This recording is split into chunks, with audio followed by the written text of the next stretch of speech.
Welcome back everybody to Tony's Top Tips Workshop. This is a video that I thought it's gonna be useful to a lot of 4040 users out there, and probably other CNC users, and it's to actually use or utilize your CNC as an overhead router. Now, back in the day when I'd served my apprenticeship at a woodworking factory, I used to use a lot with various overhead routers and spindle moulders and various other things. And I used to, in the shop downstairs, I used to have a DeWalt crosscut saw, and on the end of that you could put a router, and I used to use that numerous occasions. I use it to make projects as an overhead router. Whether it's with a fence system or whether it's jig and pin, it became very useful, and probably not a lot of people realise that they can use the 4040, and I use my large CNC with the fence system, but I decided on doing it for the 4040. And through the video I'll show you the design that I use for the fence system. Did that on Aspire, Vectrix Aspire. And I cut the parts out on the CNC, and then how I assembled it, and from there, once I've assembled it, I will show you actually working. And what else? I mean, I had to use and utilize the 3D printer as well, but you don't have to use a 3D printer to construct a hold back, which is like a fence, to hold the material up against the fence. It's like a series of fingers at about 45-degree angle. I'll show you that working, and I'll show you the pattern on Fusion 360, and I'm just going to go into it and show you the parts and what I did for the CNC.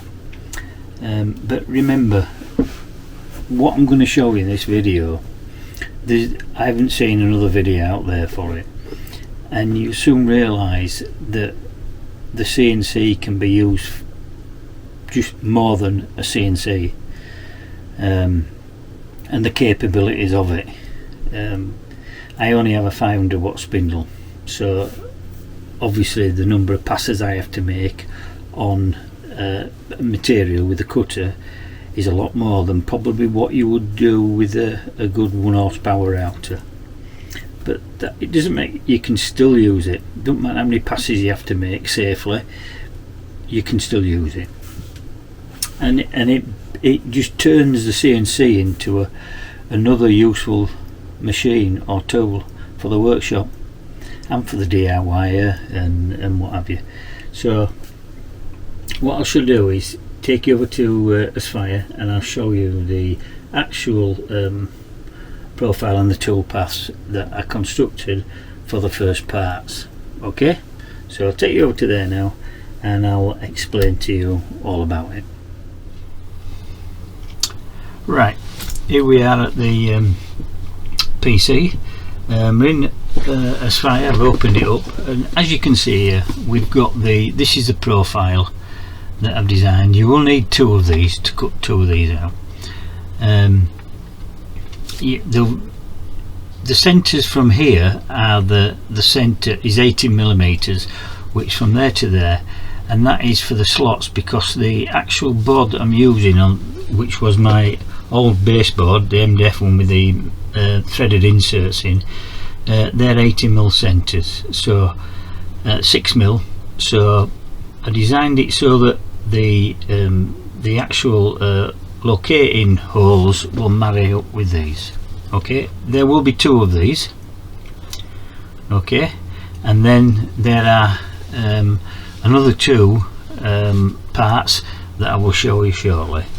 So this is that's the first profile, so it's an out cut, but the first there's two actual tool paths in this one program. Okay, I'll just click that one off. The first one, it will cut the grooves. Okay, it'll cut those out, and it does it in two stages. and then does that one, and then I think it does that, and then this top half of this. You can get it to cut in one series, but I chose to do it in that way. Saves a little bit of breakout underneath. So that's the first one, and then the second one is the outer profile. Okay, as you can see, they're done with a 6mm twin spur upcut cutter, so the breakout is minimal, so very little cleaning up to do. Okay, so what we'll do now is I'll take into the 3B map. Now I can show you the process for it. Preview all visible toolpaths. You see it's doing the bottom half, the top half, and remember that I've set this to do 0.75 of a millimetre, 3/4 of a millimetre in depth each pass, so it's 12mm, so it does a few passes, but that's solely because is what you're putting on the cutter and what you're putting on the motor. You could do more if you had a router in there, but I chose not to. Now you can see the actual lugs appearing here, or as I call them. There, you set them in the software and that holds it in place. You could use double-sided tape and not put those in, but I'm not a lover of double-sided tape. Sometimes it's failed on me and the parts actually move, and then it's, you know, when it's nearly finished it's ruined. So, and all these just simply, if you push that part that you want away from you, it will break the lugs from the actual waste, and then all you do is trim that off. You don't damage the actual part. Okay, so that's the finished item. Alright, now the other part that I need, now this is done, as I say, with a 6mm cutter, and you set it. I'm not going to go through how you set it on the Sphere or whatever program you're using it. That's the finished part and how it was cut. Okay, the material is 12mm and I set it to go through 12.75. okay, the depth of cut, so it's 12mm, so you've got a little bit of cutter protrusion into your, and just put a piece of spoil board. I use a 3mm piece of MDF underneath it. Okay, it's just clamped down on the top, which you will see in the video. So that's the first part, and also remember that you've got to judge these lugs if you're going to use these lugs here, because if you leave them on default setting you'll end up taking those lugs completely out because of the size of the cutter and how you're going through. So you've got to increase the size of these, the height as well as the width. Okay, right, we'll move on to the next piece. Right, here we are now at the second part that you'll have to use for the router fence. Now this has you'll need two of these as well, and then what I'll do is later on in the video I'll show you how we put them together, machining of the parts and how we put them together. So right, this is it, like again here you've got two tool paths, okay, and all done the same cutter, and I'll show you what this will be done first, which is the groove, and then this is the outside profile. Okay, so we'll go over to toolpaths. That's the finished item, the outside profile, and then you've got that one, and I'll show you all the visible toolpaths. Okay, right, what we'll do is I'll show you this part then being cut. Doing the inside first, and you notice this is doing it all in one go, and you'll see there's 4 tabs that support the inner part to stop it coming loose, and you'll see those being created now. There we go, job done. Okay, And what I'll do now is I'll show you the actual hold to for the fence that are 3D printed in Fusion 360. Right, here we are in Fusion 360, and this is the hold down that that I designed. Didn't take long to design. That's your slots for your 80mm centres, again, so that it fits the baseboard, and I've had to use whatever bolts I can find. There is a couple of different heads on, but it's what I had at the time. So, and if you notice on here, they're about a 45-degree angle and the fingers, okay, with a spacing in between. It's nothing elaborate that needs designing, 20mm thick, and obviously this part here goes up against your material that you're actually working on, your project, okay, and they just flex a little bit. You don't need it tight to bend these, you just need just up against it, and you'll find out that it'll hold it firmly. Okay, so that's that in Fusion 360, and I printed it on the A1 bamboo A1, okay, and it's in PLA, 15% infill, so, and it's relatively strong. You don't need to tighten the bolts down too much, just need a good like penny washer on in order to give it a surface area so you clamp down. So right, what I'll do now is I'll take you down into the workshop and I'll show you machining the items. Right, here we are at the program that I was on about.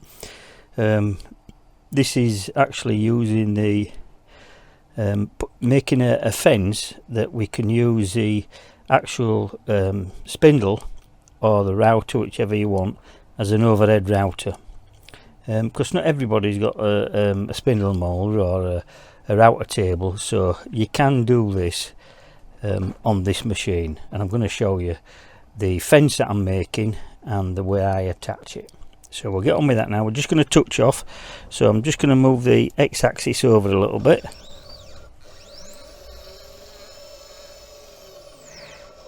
There we are. Then I'll go on to the actual probe,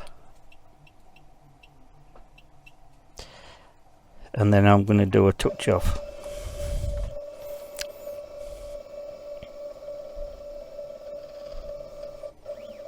There we are. So we've done the touch off. Let's tidy it up. So we know that that's touched off, so what I'm going to do now is actually move it into position, which is that roughly that X, okay.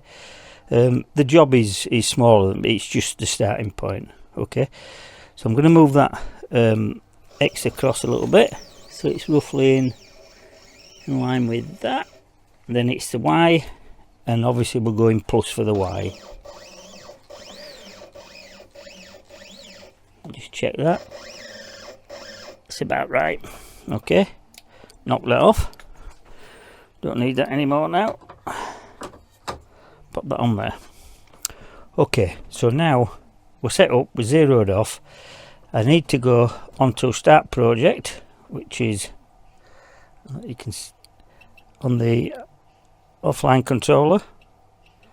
We're going to go start project, and we're going to zero X and Y. Okay, so we've zeroed that, that's done now. So now we're going to go try and find the file. Let's have a look, and it should be router fence to toolpath. Okay, and that's the one. So go down, ready to run it. I'm going to switch the motor on. Okay, case fans on. Always check to make sure it's running. RPM. Can you hear that running? And then we're just gonna, and we could probably set that going now.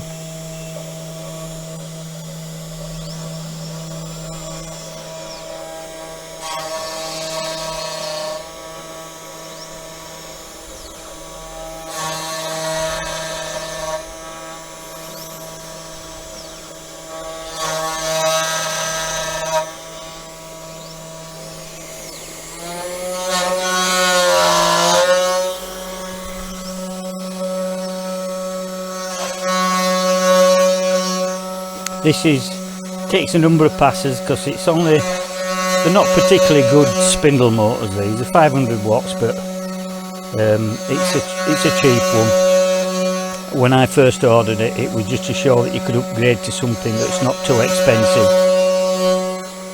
A router would easily do this, but it's only taking 0.75 of a millimetre off on each pass, and it's 12mm ply, so it's going to need a little bit to go through that.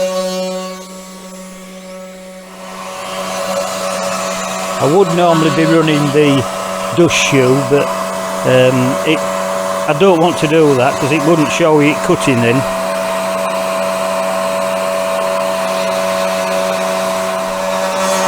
There's two tool paths in this program, as I showed you. One for the slots, for the bolts that hold the fence down. It's going now to the second groove.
As I say, with the router, if you'd have had a 750 watt router in here, or slightly bigger, or a water cooled spindle or air cooled, then you would have done this a lot quicker.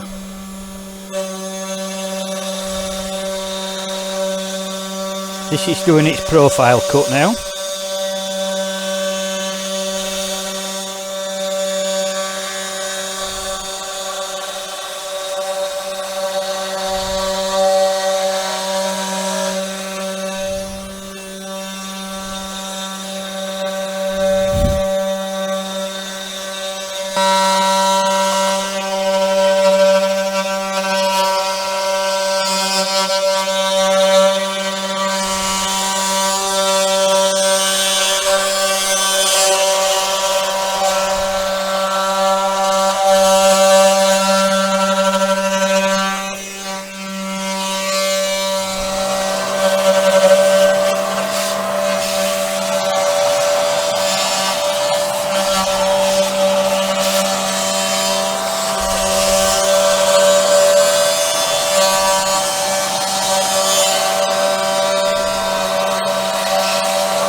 You might be able to see it stopping, slowing down and lifting, and that's creating the lugs at the bottom, and you set those to whatever point you want or how many you want, and that actually holds that part in place to the material.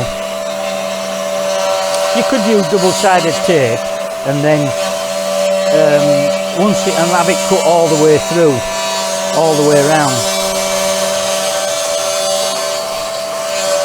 But I'm not a lover of double-sided tape.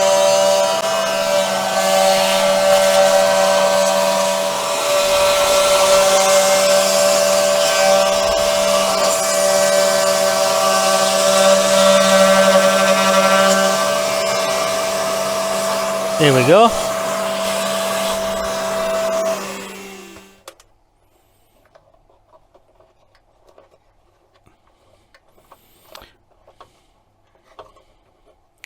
Take this clamp off.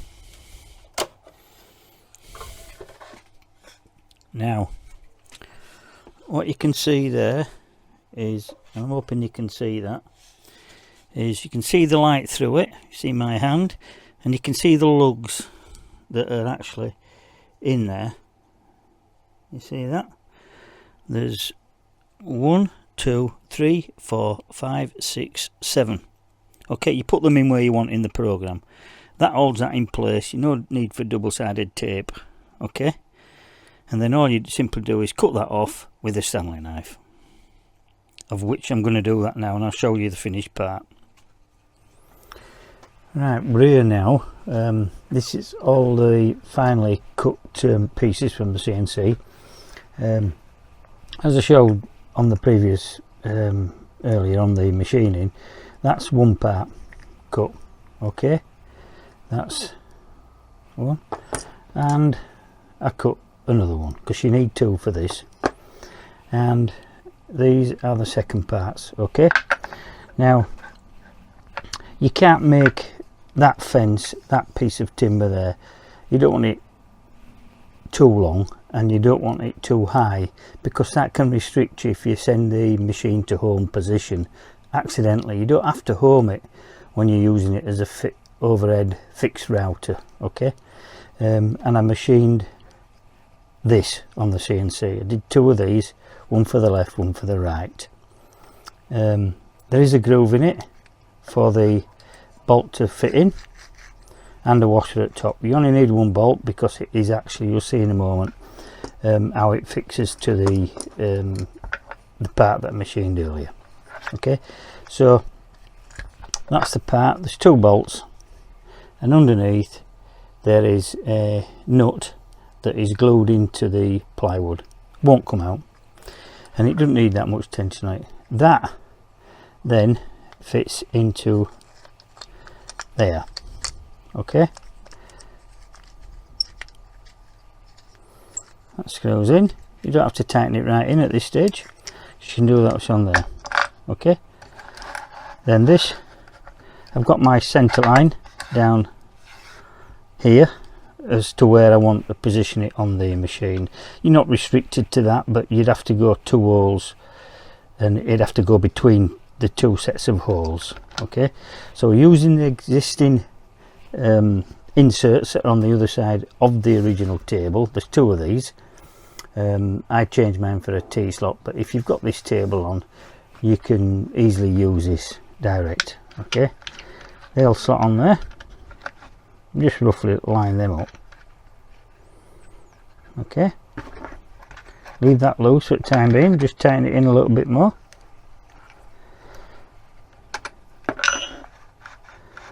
Okay, that slides, because you need to open this, what they call this is a throat. You need to open this up.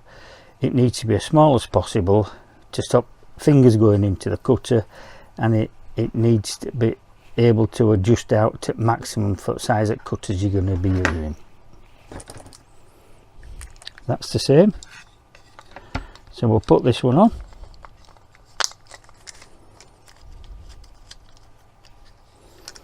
In there,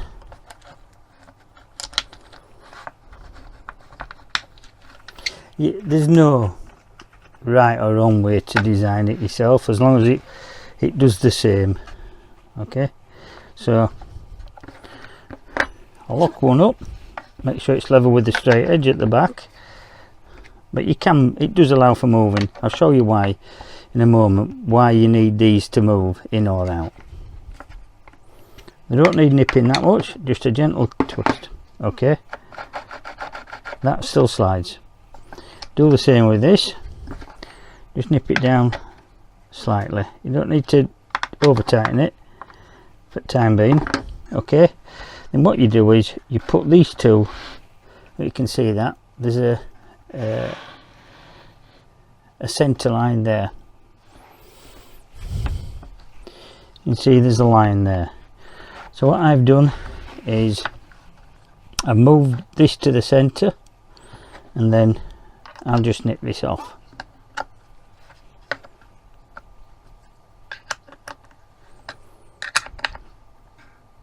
And that's it, only needs nipping, it's quite secure. You'll see as well that there you can see 2 screws countersunk. That fence at the front is glued to this plywood insert here. You don't have to glue it as long as you've got a secure fitting, but I have no intention of taking it off. If these get damaged, you wouldn't glue them, because obviously you can remove them, replace them with a new set. Alright, and sometimes they get marked, or you might be putting a stop in or screwing in, so yeah, you can replace them. I've chose to just glue mine. Okay, remember that when you're putting your screw into here, that you need to pilot them, because otherwise you'll split your plywood open. Right, so we've got that one, we slide that one up, and if I get a straight edge, which is a steel rule, if I put that across the face, you'll find out that this one is slightly out of line. Okay, that can be any discrepancy whatsoever on the plywood, or in fact the actual thickness of this timber here. Okay, so I've slid that up, and then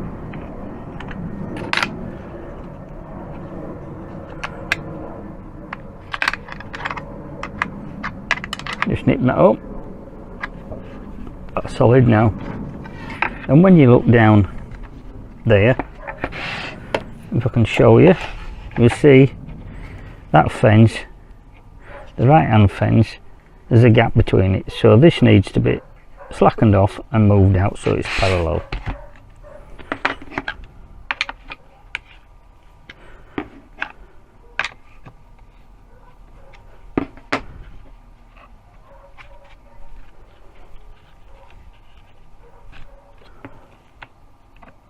There we go. Hold that in place, make sure that it's parallel.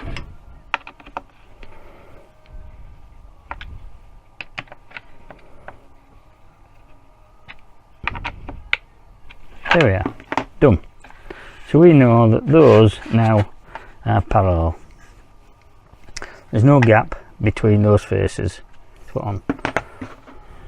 So right, so now is we can open them, slide them back a little bit.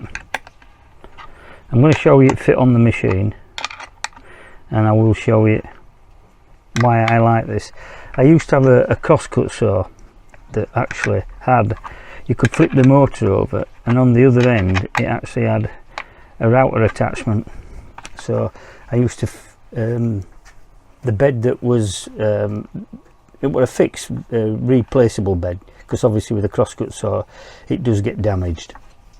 And what I did was, if you can imagine this being the bed of the crosscut saw, which pulled across here, then you put the router attachment on, fixed it in position to what you wanted, and you can always lift the router up or down. And then what you would do, I used to work off either fences like this, or I used to work off a pin. Okay, a jig and pin, what they call it. So you would have, and you can do it on here, you would actually put for this here, 6mm pin would be fine for this size, but on mine I used to have different size pins, and they used to go into a collar that was underneath, and you used to just lock it off, put the size pin in that you wanted and the size cutter that you wanted to match it. Okay, so then that enables you to make a pattern on the underside of a piece of material, clamp your material that you want to be cut on top with hold down clamps. Okay, and then you'd lift your unit over the pin, and then you'd lower your cutter into your machined your timber that you want machining, and then all it was simple case of is you would actually move it round the pin, and it cuts exactly where the pin is. And it's what an overhead router does. Or you can use a fixed pin out at a different distance out, and then you can put your square material on that, lower your cutter in, and then you can turn that and you can get perfectly round discs. Works off a pin.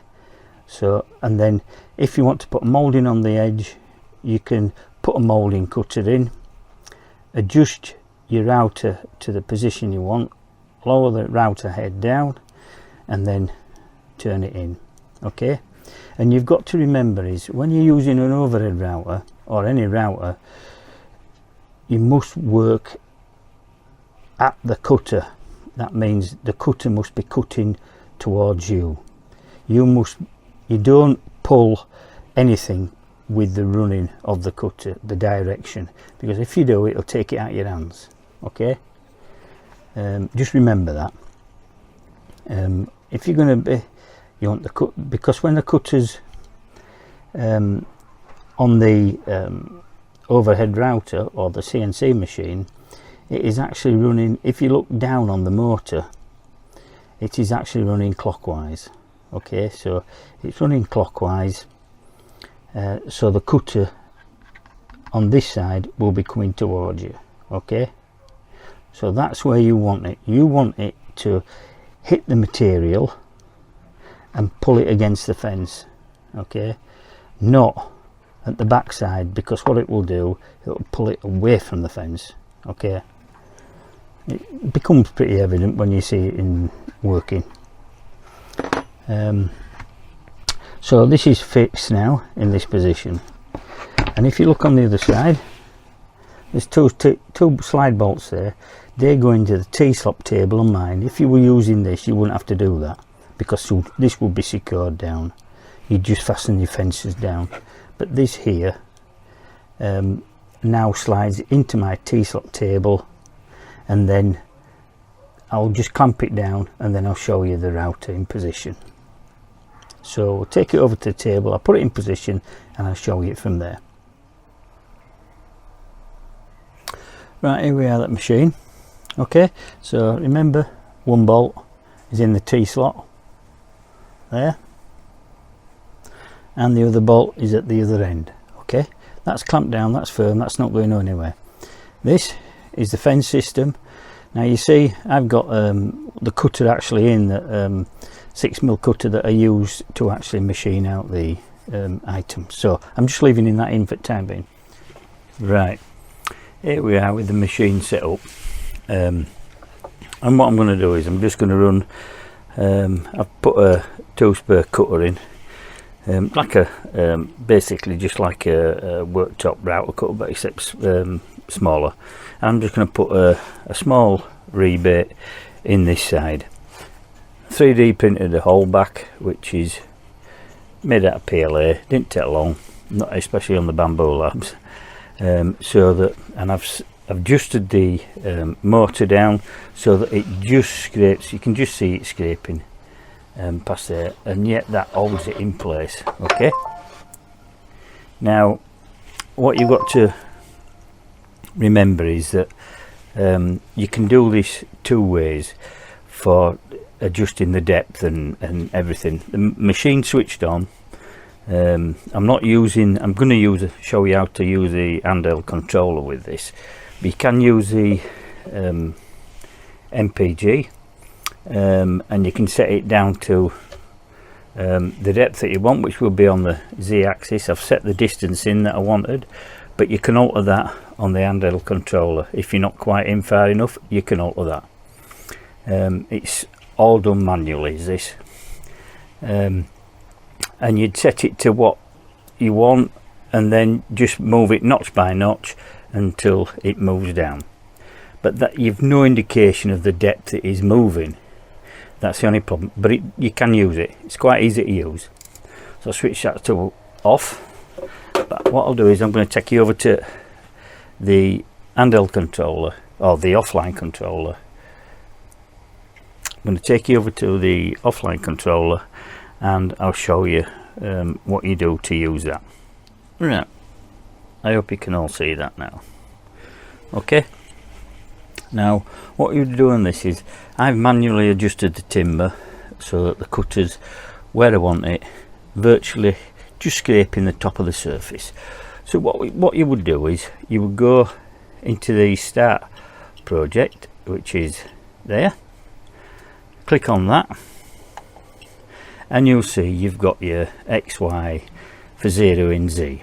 So you'll go up to your Z, which is there, and you would 0. I've already zeroed this, so that's zeroed. Okay, so, and you would also 0 your x-axis, because that's the one you won't be moving. The y-axis, because that stays stationary where it is, but you've zeroed it so you can tell if there's any movement.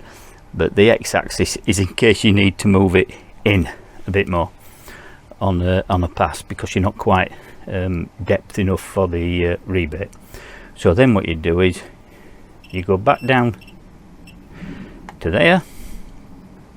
Now if you go to the top, you see that there where it's, and it tells you the jog distance that it's going to move. Okay, so I know that that's scraping the surface, so when I pass it will just lightly mark the surface. Okay, and what I will do then is that's set at 0.1, so it will move down 0.1 of a millimeter every time I want it to. Okay, to the depth that's required. So then I will go down to, when I'm ready to pass, and you will go down to minus, because you're going down, not up, you're going down. Okay. Right, so once you've made one pass at that, it'll lightly mark the surface, and then what you do is you would actually press that button, because you're on minus, and it move it down 0.1 millimeters. Now if you had a router in here, you could set that top figure from 0.1 to 1 mil if you wanted, and then every time you press it will move down 1 millimeters. Okay, so if I want to go down 10 mil, you would keep pressing, and then when you've done am I getting near, it looks like I'm getting near, you would literally go onto your start project, and if you look at your z-axis at the top right hand, you would find out up there, you would find out that what distance it's actually moved down. And if it says 9 mil, then you know you've not gone far enough. It will tell you the distance. Okay, so that's accurate using the offline controller to tell you what distance you've actually moved down into the timber. Okay, now if you've gone down depth 10 millimeters, and then you think, oh wait a minute here, and you try your item in it, and you think, oh, I should have gone on the width side, you should have gone another millimeter. Well, it's pretty simple. So once you've got your depth right, then you will go back over to your there, and you will go to your x-axis, and it will be minus to go to the fence, or plus to go away from the fence. So, and you still set on 0.1. So what you would do is go to the plus, press that once, make another pass. That will then tell the machine to move over, so you will open your rebate up. Okay, it's really simple once you get the hang of it. And this is what I mean. CNCs, I have a fence for my large CNC machine, and I would have, rather than do it on here, I would have shown you on the large one. This is on a low work table at the moment, and believe it or not, I'm having to until I've sorted the workshop out, I'm having to kneel down for this, so just bear with me on this one. So once you've actually set that up, you've got your fence in place, you could run a groove, you could run a rebate, you could run a bevel, you could run a moulding around the edge. It's very versatile, is the CNC machine in this position. It's all you're utilising what the machine is on the frame, stability and the accuracy of it, and turning it into an overhead router with a fence system. Okay, now you must at all times remember that cutters spinning, whether in a small router or a large router, if you put your fingers anywhere near, then you'll have serious injury. So it's always, whenever using any sort of machinery, it's like a circular saw, bandsaw, you always work on the side of safety glasses. And also don't forget, you can incorporate a guard on this. Now I normally put my dust extraction guard on, which is pretty good, but I'm going to 3D print a different guard, but I have to have it off in order for purposes to show you. Okay, but that's how you would adjust the cutter up and down to give you the actual accuracy that you want. As I say, you can use the MPG, which is easier for setting it up, but it doesn't give you any reading. You would have to stop the machine, measure your timber, and then work on according to that. But this way, using the offline controller, you are using that in manual mode, which gives you the ability to send that motor, the x-axis or the z-axis, up and down or in and out to the required position and depth that you want. Okay, you are limited what you can take off with the power of your router, but there again, you're moving something through a cutter. Even with a good router, you're moving something through that you are holding. You can use hold down, make your own hold downs like you do on planers, where it'll sit into the timber, will sit on inside the actual hold down with a non-slip grip, and you can push it past the cutter quite safely, so your hands are free. So I'm hoping that explains that. I'm going to show you it working. So what I'm going to do now is I'm just going to turn you around to the machine. Here we are at the machine. Now, one thing to remember as well is this is quite a slim piece of timber, and you're only restricted to the height you can get that for what this z-axis frame is, and your cutter will go down, extend. So that's down on its lowest at the moment, because that's fine for this particular timber, as you can see. But if I want to put a bigger piece of timber in, I would take the z-axis off and move it to these holes here. So you just lift that up, we give you a better height underneath. Okay, still use this, and as I was saying previously, if you wanted to plane an edge that's done, then so you'd have a sawn edge up against this here, then you would put a cutter in that will that's a 2-float cutter, as you can see. So you would actually put a cutter in that will enable you to get the full width thickness of that timber on the cutting faces. Okay, this is too thick for that cutter, but it's alright for taking the rebate out. Okay, you could use a rebating cutter as well to take the rebate out, but this is how I choose to do it. So I hope that explains it. It's one of these things is people has gone out and purchased these CNC machines, and all they seem to think that they can do on it is CNC work.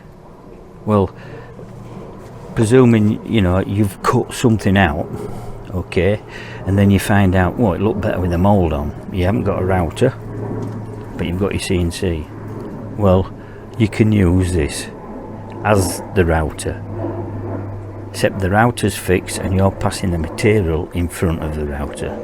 Okay, and as I passed on previously, you can cut circles on it, you can put mouldings on circles. You put a pin on here. I would use no more than a 6mm pin, and what I'll do a video on the pin and jig type, where I will put an insert into one of these with a smooth top, which will be 6mm, and then what I will do, just let me point it out to you, the pin will be screwed into there and there'll be 6mm out, and normally it will be round about 1/4 inch out. Okay, you will move your cutter over whichever one of these holes you pick. you will move your cutter over so that it's exactly perfectly in line with that 6mm pin. Now you can use an oversized cutter as long as the center of the cutter and the center of the pin match, okay, but I choose to do it exactly the same. That's a 6mm cutter, so it'd be a 6mm pin. And then what you'd do on your CNC machine is you'd make a pattern with the grooves in that you want. Once you've made your pattern, you'd flick that pattern over, you'd clamp your timber to it that you want to cut out of, and then you'd simply insert it over the pin, so your pin actually works on the underside of your material in the grooves that you've made. Your cutter's lifted up, you would lower your cutter to what you want. You would do it like on, I've just shown you on the handheld controller, and then what you would do then is work it in the pin, in the jig. Then you would move it back up the cutter, and then you would put it into the next groove. So it enables you to do cutouts, rebates, various other things using a jig and pin, okay. But I will do a separate video on that, because it's a bit in. I used to make some inkwells at one time, and they were all inset, and I used to use it jig and pin on overhead router. Right, I've set the router running, okay, and I'm going to do the first pass on the machine. This is only a light pass because it's just light with the surface, okay. As you can see, it runs quite easily.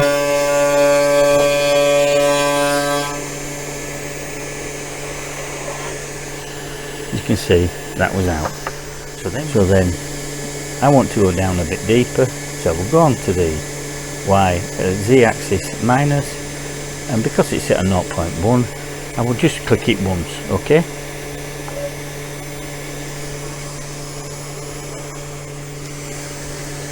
I will then put my material in again and do another pass.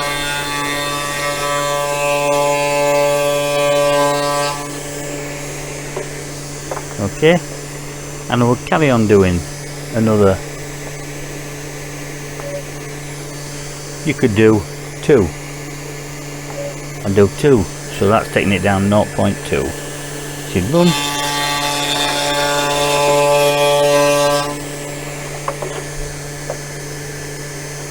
do another one, another 2. You get to know what your cutter or your router is capable of.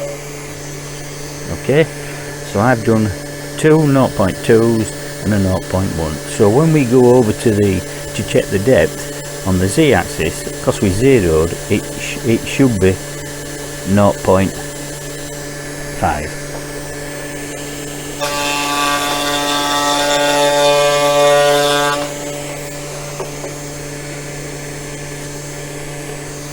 As you can see there, I hope you can all see that. Let's have a look. How it's putting a nice neat rebate in, okay. There's no effort in pushing that through, it's quite safe. Look, the holdbacks are doing its job, okay. So then I would do another 2,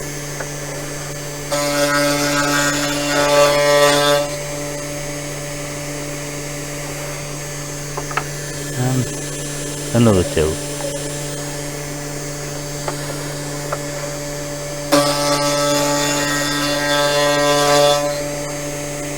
Okay, and as you can see, that is a lovely clean bottom side rebate, okay.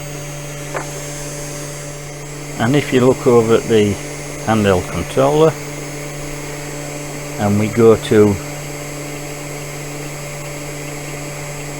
start, look over there, you'll see 0.9. So we're 0.1 off 1mm, okay. So you know that's, I moved, if you remember, I did 4 2s and 1, okay. So that's telling you there now what distance you've moved in that rebate. So it's really accurate. It's better than measuring really, and it will be correct. Okay, so we go back to that, back down to Z, press another 2,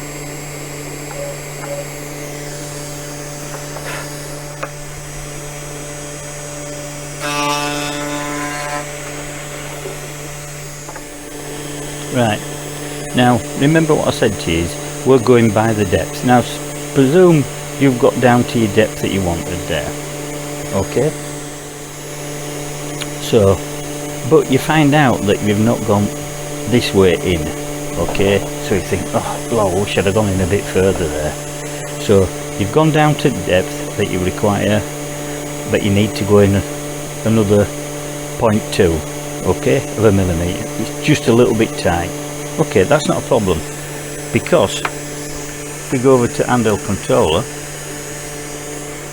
and you look here, then what you would do is go up to the x-axis, okay, and you'll go to plus because you're coming away from the left hand side, the fence, okay, home position. So, and you're still set on that, so what you would do is press that twice. Right, that's moved that. If you go into there and you look at the x-axis, 0.2, so it's moved it.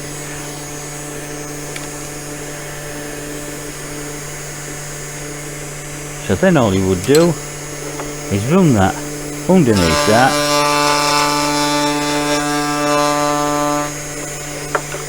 and that's taken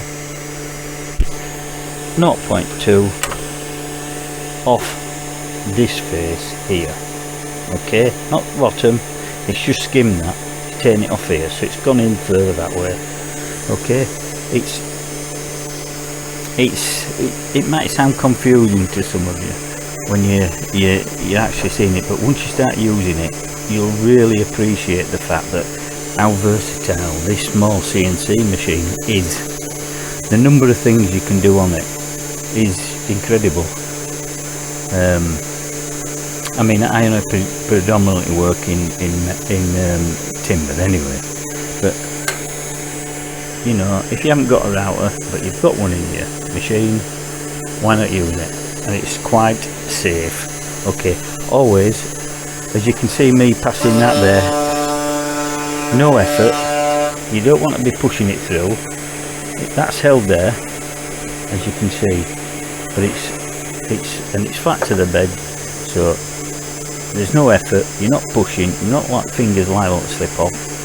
But I will be putting a clear perspex guard on here, okay, so you can see it but you can't put your fingers into it. Okay, this is off just for the purpose of showing you.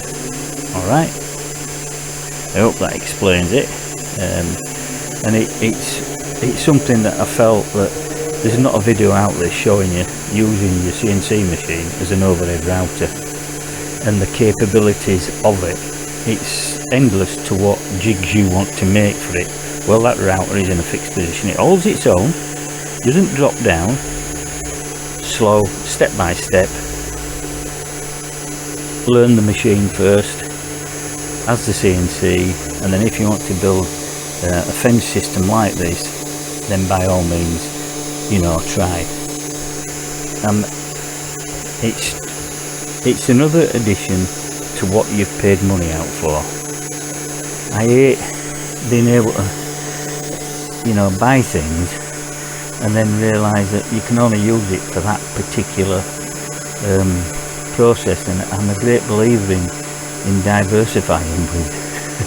If you can utilise the machine as for some other process safely, then why not? You know, you can use the machine as a fixed, like a drilling machine.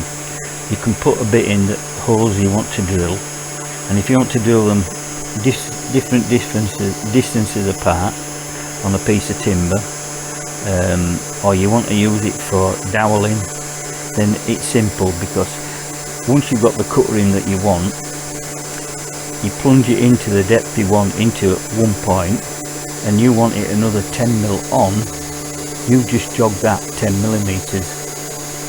Once you've jogged it 10mm, put another hole in, it's exactly 10mm apart. So there's all different scenarios that you can use this system in, and as I say, a lot of people don't have the finances to actually go out and purchase a router table and an overhead router, and they utilise what you have. Okay, right, I've just changed the cutter now, and I've put it's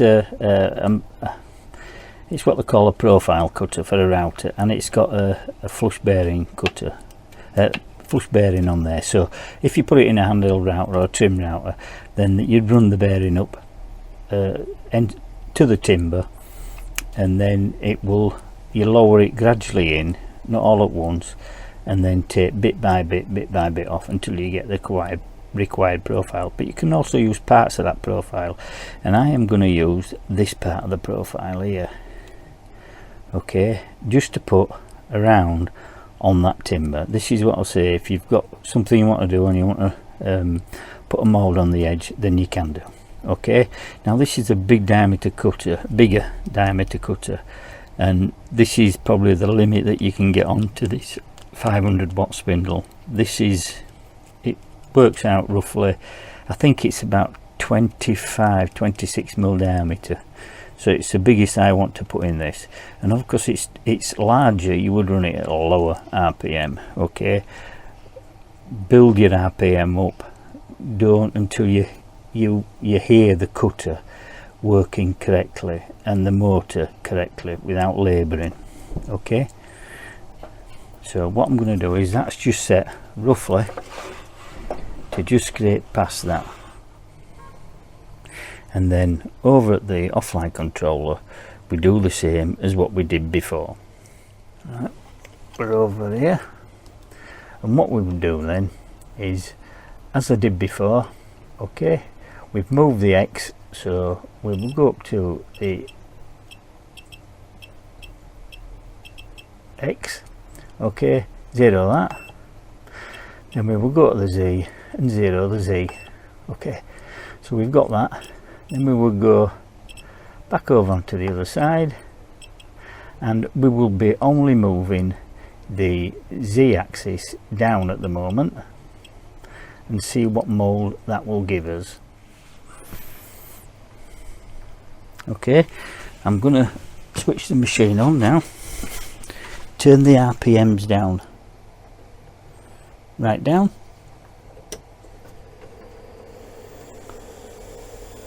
and as you can hear, that's travelling at 3,500 RPM.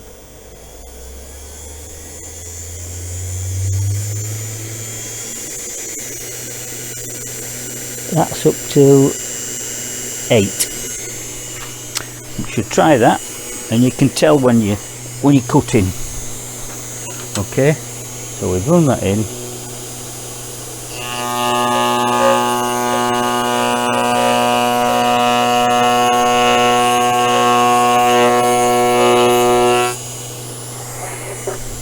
Okay, and as you can see, that's just started to take it off.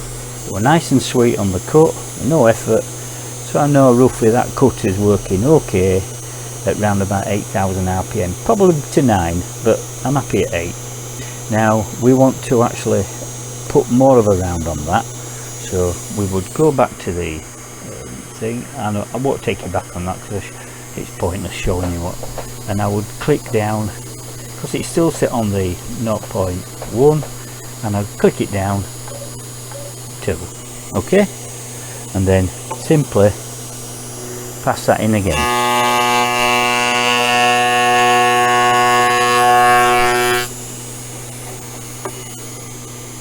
Okay, and you can see it's starting to form the round. Back again, we know that it's starting now to put the round on. Okay,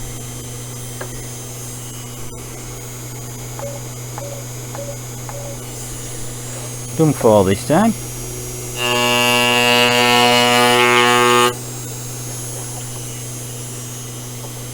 Do 4 again.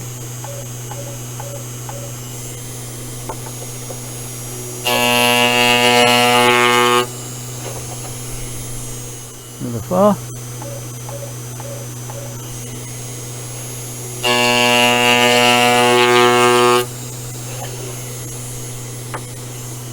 Another 4.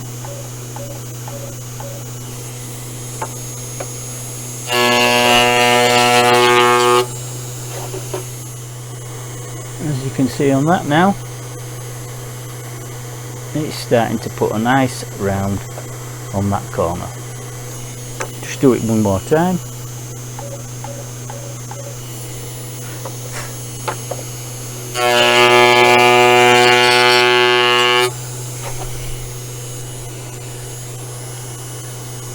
Can you see that now? Lovely round on the top, and if you notice it's just starting to nick with a straight wind, so if I took that down anymore you would end up with an actual shoulder there. Okay, and you could bring it in and eventually you could put that full mould on that piece of timber. Okay, it's quite safe, and it's just a different cutter. Right, that's this video done. I wanted to put this out, this video, because I've seen 1 or 2 people on the forums struggling with oh, I need to I've used my router in the actual CNC. I have to take it out every time I want to do that. Not necessarily. As I've just shown you, use the machine as a CNC. Yes, there's nothing wrong with that, but also utilize it as an overhead router, if you want to call it. It's like having a fixed router table, except the router's above you and your materials below. Okay, and I've just shown you it's quite safe, and always err on safety, always. They don't grow back. And safety goggles. Alright, these are safety glasses, so I'm okay. But it's being able to utilize what you have purchased for another process, okay, without having to go out and buy, because your router's in there and you can't be bothered taking it out, or go buy another router. Well, you don't need to. I've just shown you there. It's brilliant at doing those accurate mouldings, more so than a handheld router. Sometimes it really is accurate, and you can get the depth for rebating really precisely. It is a feature of the CNCs that, because of that accuracy, then it gives you the ability, providing you've got the offline controller. The offline controller makes it a visual of what you're doing, whereas the MPG, you can move it accurate, but you'd have to keep measuring. Okay, whereas the other way, it tells you. Now, if you don't have the MPG, or you don't in actual fact have the offline controller, then you could still, with the software program, do the same as the offline controller. Once it's connected up, it'll tell you what you're moving it. Or if you don't want to connect your PC, just fire this up and then manually move your X, get it to position where you want. On the Y, leave it there, because obviously you can't adjust the Y because you've 2 stepper motors to adjust. But on the Y, leave it. X, you can use the manual knob on the actual stepper motor, but it's better doing it when you can read what you've adjusted it to, so you know the depth that you're going to, whereas the software program will allow you, and the offline controller. MPG doesn't, but it enables you to move it finely. You would just have to obviously measure that. Okay, right. In the description below, please leave me a comment if you've actually done this, I haven't seen anything out there on YouTube. But if you have, how are you coping with it? If you do it, let me know how you're coping with it. It's just feedback to me, and if somebody comes up with another idea, I'll even show it. If they get permission off, I'll show them their idea, and I will obviously say that it's their idea.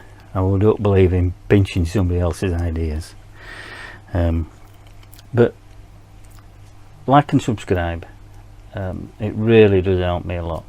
And if you're on some of the forums and somebody's struggling with something and I have a video on it, please just, you know, if you would, just tell them, get over to Tony's Top Tips workshop and have a look. He's got a video on it.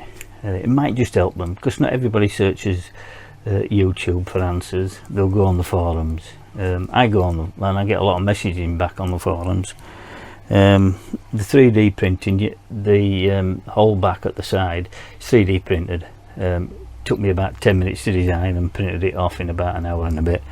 You don't have to use 3D printed. You can use a piece of timber, a piece of plywood's pretty good, and then just cut it to like the shape of that, and then what you would do is just cut slots in it, put a saw cut between each finger, and you want to be at least at a 45-degree angle to the timber, because any more than that it doesn't flex in. Any less than that. But if anybody, you know, just email me if you want in the STL file for that. I'll gladly, you know, it's available for you. I don't put them on I've had one or two of my ideas put on some of the actual sites where you put 3D printed models on, and next thing I find out is that somebody's trying to sell them. I'm not on that. No, it's so please, if you want it, there's not a problem. In the comment section. Well, that's it for this video now. I can't show you any more on the machine. If anybody wants to put in comments, they want any help with it or want me to show them doing something else, just send me a comment. If I can make a video on it, I will do and help you out. That's what it's there for. That's what YouTube's there for. I've learned so much from it, and as I always say, thumbs up if you like the video. Leave me a comment. Don't forget the notification for any other videos that come on. I think it's in somewhere bottom corner here, and on the end of the videos it shows you a link to some other videos that I have. So please, until next time, you be safe, you be careful, and bye for now.